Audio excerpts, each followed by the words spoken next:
America ও ইসরায়েলের মাঝে এতদিনের সবচেয়ে বড় যুদ্ধাভ্যাস শুরু হয়ে গেছে। এই যুদ্ধাভ্যাসের ফুটেজ আপনাদের রোম খাড়া করে দেবে। বলা এটা হচ্ছে এই যুদ্ধাভ্যাস ইরানের বিরুদ্ধে করা হয়েছে। রাশিয়ার পর এখন ইরানের সাথে আমেরিকার বিবাদ বেড়ে যাচ্ছে। ইরান ও আমেরিকার এই বিবাদে ভারতের ভূমিকাও অত্যন্ত গুরুত্বপূর্ণ হয়ে ওঠে, কারণ ইরান ভারতের মিত্র দেশ আর ভারতের জন্য মূল্যবান। এই ভিডিওতে আপনাদের সবার প্রথমে এই যুদ্ধাভ্যাসের ব্যাপারে বলবো, তারপর আপনাদের বলবো কিভাবে এই বিবাদ ভারতের জন্য একটা কঠিন চ্যালেঞ্জ হয়ে উঠতে পারে। 23শে জানুয়ারি আমেরিকা ও ইসরায়েল জুনিপার রক নামের একটা যুদ্ধাভ্যাস শুরু করেছে। আমেরিকা ও ইসরায়েল বলছে এটা একটা অল ডোমেন যুদ্ধাভ্যাস, মানে সময় আসলে বায়ু, ভূমি এবং সমুদ্র ছাড়াও মহাকাশ থেকেও শত্রুদের হাল খারাপ করা যেতে পারে। এই যুদ্ধাভ্যাসে আমেরিকার 6400 জন সেনা ও ইসরায়েলের 1100 সেনা সামিল হচ্ছে। আমেরিকায় যুদ্ধাভ্যাসে নিজের খতরনাক B-52 বোম্বার নামিয়েছে। এই যুদ্ধাভ্যাসে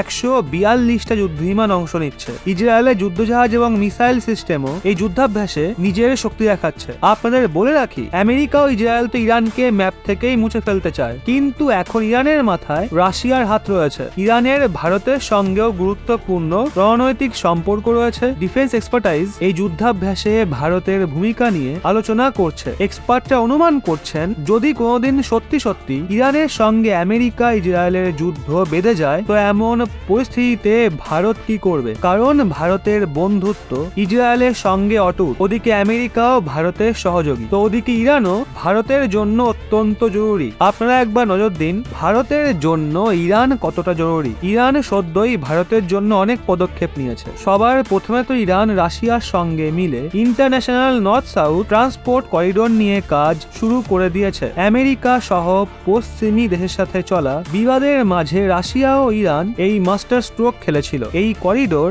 রাশিয়ার সেন্ট পিটারবার্গকে ভারতের আর্থিক রাজধানী মুম্বাইয়ের সঙ্গে জুড়বে। এই করিডোরের অনেকটা অংশ ইরানের ওপর দিয়েই যায়। এই করিডোরের জন্য ভারতের অনেক ফায়দা হবে। এই করিডোর তৈরি হতেই পুরো ইউরোপীয় মার্কেট ভারতের জন্য খুলে যাবে। এছাড়া ইরানে তৈরি হওয়া চাবাহার পোর্ট ভারতের জন্য অত্যন্ত জরুরি। ভারতই এই পোর্টে নির্মাণ করছে। এই সব কিছুর সাথে ইরান সদ্যই ভারতকে রাশিয়ার মতো সস্তা তেল দেওয়ারও প্রতিশ্রুতি দিয়েছে, কারণ ইরান ও আমেরিকান প্রতিবন্ধকতাকে সহ্য করছে আর বিশ্বে তেল বিক্রি করতে পারছে না। আশা করি এখন আপনারা আন্দাজ করতে পারছেন ইরান ভারতের জন্য কতটা গুরুত্বপূর্ণ। একদিকে ইসরায়েল আমেরিকা রয়েছে, তো অন্যদিকে রয়েছে ইরান। এই পরিস্থিতি ভারতের কূটনীতির জন্য একটা অনেক বড় পরীক্ষা। তবে বন্ধুরা, আপনাদের কি মনে হয় এক্ষেত্রে ভারতের কি সিদ্ধান্ত নেওয়া উচিত? ইসরায়েল আমেরিকার সাথে এগিয়ে চলা নাকি ইরানকে সাপোর্ট করা? যুক্তি সহকারে আপনার মতামত নিচে কমেন্টে অবশ্যই জানান।